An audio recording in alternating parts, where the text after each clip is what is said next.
కీర్తన గారు okay okay అది పక్కన పెడదాం కాసేపు. అన్నయ్య రంగంలో దిగుతున్నారట మీ పెద్ద అన్నయ్య మెగాస్టార్ చిరంజీవి గారు. అందరికి సంతోషమే దిగడము, కానీ శేఖర్ గారు అతి ఉత్సాహం ప్రదర్శించు పిల్ల కాంగ్రెస్ ఒక పెద్ద కాంగ్రెస్ ని వెనకేసుకొని వచ్చి మరీ మాట్లాడింది. అంటే పిల్ల కాంగ్రెస్ పెద్ద కాంగ్రెస్ కోసం తపన పడుతుందా అనేది నాకైతే అర్థం కావట్లేదు. ఎందుకంటే వైసీపీ పార్టీకి బీజేపీతో కలిస్తే, బీజేపీతో అన్నయ్య వస్తే వీళ్ళకి వచ్చే నష్టం ఏందో, కాంగ్రెస్ కి ఆయన రిజైన్ చేసినా చేయకపోయినా వీళ్ళకి వచ్చే నష్టం ఏందో నాకు అర్థం కాదు. అది అవుట్ ఆఫ్ టాపిక్ వాళ్ళకి. కానీ ఆయన మాట్లాడుతున్నాడు అన్నప్పుడు, శేఖర్ రెడ్డి గారు మాట్లాడుతున్నారు అన్నప్పుడు ఆయనకి ఆ కడుపులో ఉన్న ప్రేమ ఏదైతే తల్లి కాంగ్రెస్ మీద ఉంటుందో అది వ్యక్తపరిచారు అనుకుంటాను నేనైతే. ఓకే, టు బి ఫ్రాంక్ మనం చెప్పాలంటే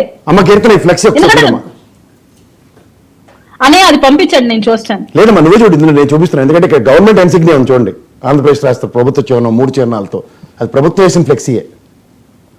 ఆ టాప్ చూడండి. ఇప్పుడు గెలుపుకి అందరూ తారకులే కదన్నా. ఇవాళ లోకేష్ గారికి తెలుగుదేశం పరంగా అత్యున్నత స్థానం ఇచ్చినా నేను దానికి కాంట్రడిక్షన్ చేయను. బట్ ఇక్కడ వచ్చిన అప్రహెన్షన్ వల్ల ఏంటంటే కెపాసిటీ, ముగ్గురికి 3 రోల్స్ ఉన్నాయి. కేబినెట్ పరంగా ఆయన మంత్రి అయినప్పుడు కేబినెట్ మంత్రికి ఆ విధమైన స్థాయి. ఉదాహరణకి ఇక్కడ పురంధేశ్వరం గారు ఫోటో వేసినా నో కాంట్రడిక్షన్. కార్యక్రమం విజయ్ సార్, ఇప్పుడు ఫ్లెక్స్ లో ఎవరు ఫోటో వేశారు ఎవరు ఫోటో వేయలేదు అనే దానికి అది పెద్ద మ్యాటర్ కాదు. దాని గురించి ఇప్పుడు అంతా సరే గవర్నమెంట్ ఇది కదా సార్. మీరు ఒకటి కూర్చోడానికి కుర్చీనే ఇవ్వలేదు. పబ్లిక్ మీటింగ్ లో కూర్చోడానికి కుర్చీ ఇవ్వకుండా పెద్దిరెడ్డి రామచంద్ర రెడ్డి, కరుణాకర్ రెడ్డి ఏ హోదా లేదు. ప్రభుత్వ కార్యకలాపం, గౌరవ ప్రధానమంత్రి గారు వచ్చినప్పుడు ప్రభుత్వ కార్యక్రమం అది.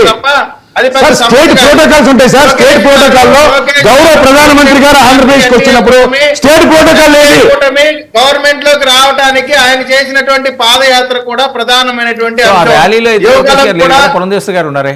మరి అది చెప్తున్నాను సార్, ర్యాలీలో కూడా లేరు ఆయన, కానీ ఆయనకి ఫ్లెక్సీలో సమస్యస్తాను గవర్నమెంట్ పరంగా. ఆయన ర్యాలీలో అయితే పురంధేశ్వరి గారు ఉన్నారు కదా ఆవిడకి. సార్ నేను అంటుంది అదే సార్, మీరు ప్రభుత్వ కార్యక్రమం అది. గౌరవ ప్రధాని గారు వచ్చినప్పుడు కార్యక్రమం చేసుకున్నాం. మీరు ఒక లెటర్ పెట్టండి, పురంధేశ్వరి గారి ఫోటో కూడా ఉండాలి సార్ అని చెప్పి మీరు పెట్టండి. మీ బాధ కిరణ్ గారు మీతో ఆర్గ్యుమెంట్ నేను దేనికి చేస్తున్నానంటే, ప్రభుత్వ కార్యక్రమంలో గౌరవ ప్రధానమంత్రి గారికి ప్రోటోకాల్స్ కొన్ని ఉంటాయి. ఈ ప్రోటోకాల్స్ లో ఫ్లెక్సీలు మీరు ముఖ్యమంత్రి గారి హోదాలో లేదంటే గౌరవ ఉప ముఖ్యమంత్రి గారి హోదాలో మీరు వేసుకున్నా, లేదా పార్టీ అధ్యక్షుల పరంగా ఎన్డీఏ కూటమి కాబట్టి అన్నప్పుడు అప్రహెన్షన్స్ ఎవరికి ఉండవు. ఎన్డీఏ కూటమిని జస్టిఫై చేస్తుంది. వేయడం ద్వారా వచ్చినటువంటి నష్టం ఏంటనే దాని మీద నేను అడుగుతా ఉన్నా సార్. అది వేశారు, వేసినంత మాత్రం మీకు వచ్చిన నష్టం ఏంటి? మీకో లేదా ప్రభుత్వానికో ప్రజలకో కాదండి. ఇప్పుడు నాకు నష్టం కాదు.